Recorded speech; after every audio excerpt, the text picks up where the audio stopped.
Necroquake.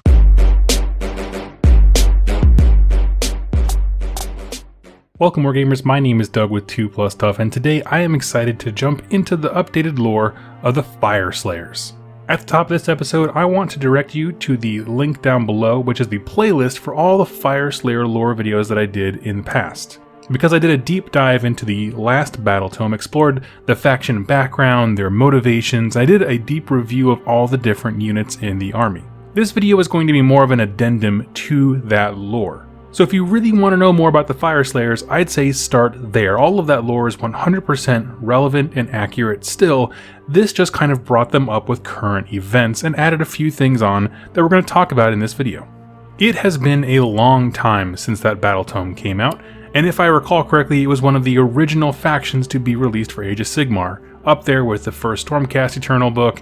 Khorne Bloodbound had their own book, Seraphon and Fyreslayers were some of the earliest books. And since that time, the writing team of Games Workshop has done a great job of explaining and exploring the mortal realms, filling them with life and creating events with high stakes and epic conquest. Chief among those, of course, is the Soul Wars.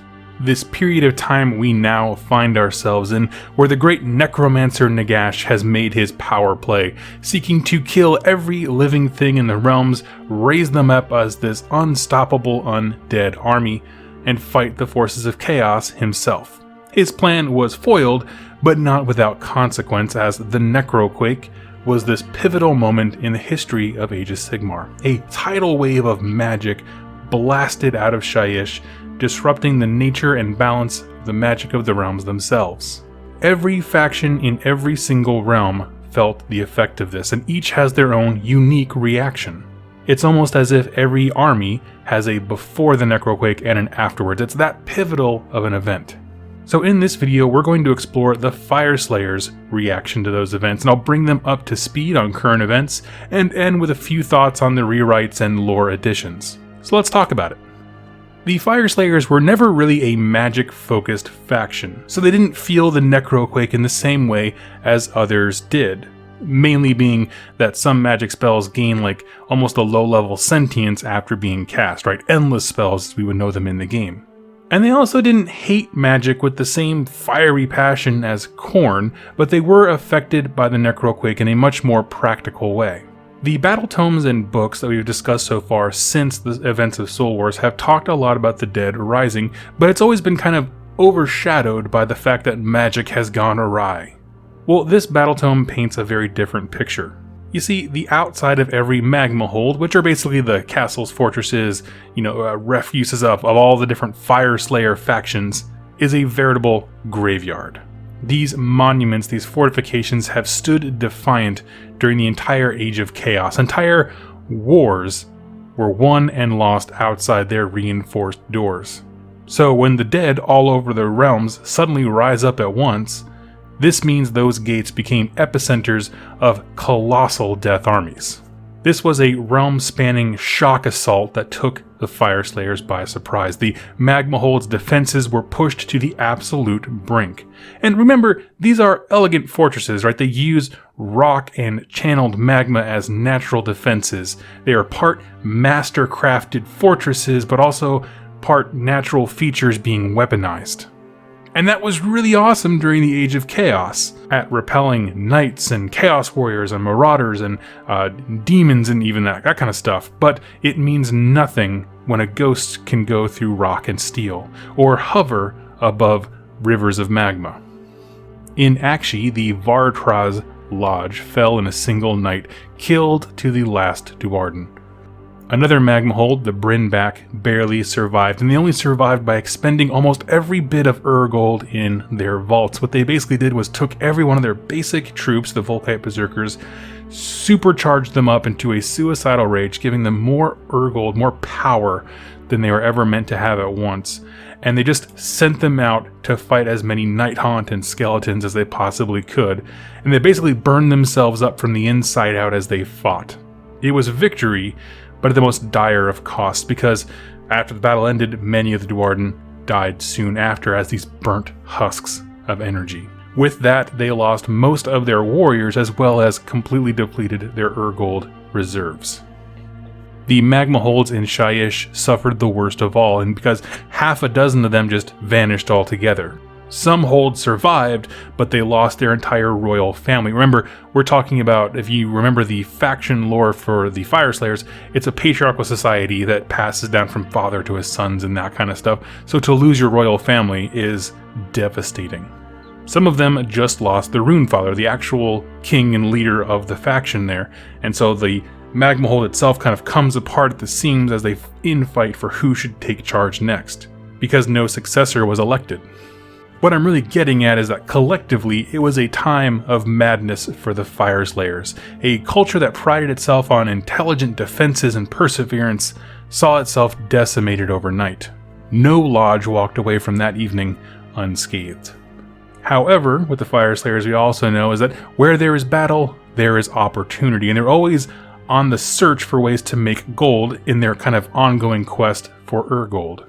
And as such, once they had kind of refortified themselves, they are now hiring themselves out and their services as warriors more than ever before, as defenders of cities, hunters of endless spells, and reinforcements for other Order armies.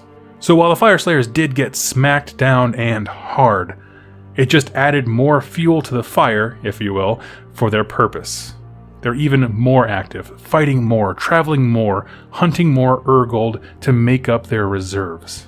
What I liked about them kind of focusing on this aspect of the kind of the Necroquake and the effects of that event is because, like I said before, everyone focuses on like, oh yeah, and the dead raised everywhere and there was fighting everywhere. Oh, but let's talk about the magic. Well, this really focused on like, no, this was a colossal event that massive armies were raised up everywhere, and there were real consequences for that. This has nothing to do with the magic aspect. This is practical, there's enemy at your gates kind of stuff.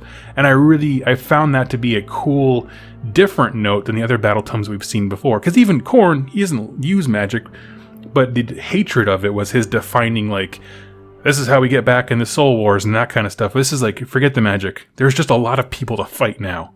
And that's where the battle tome kind of leaves the Fyreslayers in our current setting. Wounded, they're ticked off, but they're on the upswing.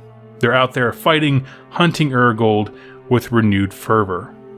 But there are a few other things I wanted to touch on in this video, namely which this book did an incredible job of rewriting the lore. It's not a copy-paste thing from the old battle tome.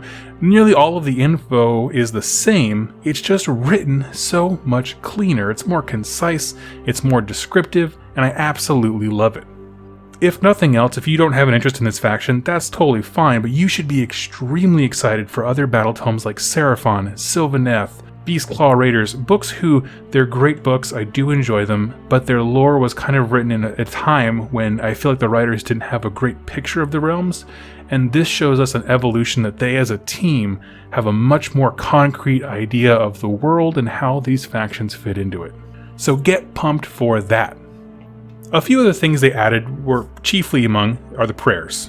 In fact, the new emphasis on the Zargrim priesthood made up of rune smiters and rune masters is really interesting. The Fyreslayers have always had this kind of religious angle to them as they hunt for their broken deity and they're kind of trying to put him back together. So it's not really shocking that they added this thing. It's not like, sticks out like a sore thumb, but it is a really cool addition. As such, they have a real active religion that plays into the function of their army on the tabletop, of course, but also their government. And of course, the release of the Magmic Invocations, the not endless spells, coincided with this. So that's not really a massive lore change, it's just kind of a bolted on addition that explains like the use of prayers, the Magmic Invocations, and kind of, I think, in a sense, lifts up the importance of the Rune Smiter and Rune Master from a lore perspective. Now, another thing they added that I have wondered, and many people left it in the comments in several of the Fyreslayer lore videos, is what is with the keys? If you're not familiar, on a lot of the Fyreslayer models, they have these keys, and they don't really explain it in the old battle tome. There's not a lot of references to them. The keys feature as a prominent aesthetic on the models, but they were kind of glossed over. And I talked briefly about the Rune Father. His latchkey Grand Axe is literally the key to the Urgold vault, right? So his key is important and makes sense, but nobody else's is really talked about. Well, one of the things in this battle tome is a little blurb about the keys. The iconography of the key bears a striking resemblance to the symbol for Akshi, birthplace of the Fyreslayers where Grimnir was shattered. In addition, It's a symbol of their binding mission to bring him back, that they will unlock their god's potential. On a practical level, the types of metals used to create them also denote rank. As the Fyreslayers don't really wear medals and trinkets for that kind of stuff, so it's like religious symbology and ranking systems all in one, and of course, they lock stuff up, like artifacts and tools and such. So that was just a very little thing that they slipped in there, but it answered a question that people have been asking for quite some time. What are with all the keys? But I want to end the video talking about probably the most important update and thing that they kind of clarified, alluded to before, but really honed in on clarified, and that is Grimnir coming back. The last battle tome posed a challenge for us. Grimnir was shattered into a bajillion pieces, bound to gold, becoming Urgold. The Fyreslayers use godlike power in Urgold to fight. It unlocks like hidden potential and, a small, minute amount of Grimnir's power to increase their strength and wrath, but it expires, and runes will expend the power and go dormant. So what happens to Grimnir if you use up all the Urgold? We never got a real answer for it, or how he comes back as a result of that if it's all being spent. Well, they clarified that using Urgold does not quote-unquote spend Grimnir's power, but it releases it, and it is released through aggression and warfare, things that Grimnir likes. So somewhere out there, thousands of bits of Grimnir are coming together, which is an awesome idea, and it's good to confirm that. So the usage, just having Urgold is not good. Using it in battle is what will ultimately release him. But they have to balance it, right? They have huge reserves of Urgold because they need to be able to keep fighting, right? They need to have that in reserve so they can keep the mission going, but it's through the expenditure of it that their god will come back. Which is cool, because it leaves room for a Grimnir model someday, but it gives us a good reason as to why they keep using his power in battle. And as I close this video, I really do want to emphasize the fact that if you have an older army, what you're using as an older battle tome, I should say, you should be really excited. This book should excite you for the potential that older armies have when they get their little facelift. I love the fact that the Soul Wars gives us a pivotal event that all books can be written around. There's something being added to every single one of them in a meaningful way. These guys have been turned to 11 in terms of reasons to get out there and find Urgold and fight people and be active in major story arcs. And they've done even more expansions than this, because in my next lore video, we're going to be diving into the different lodges of the Fyreslayers, because they went from being a 3-sentence blurb to being fully fleshed out and actualized, and so I want to talk about them and give them their own dedicated video.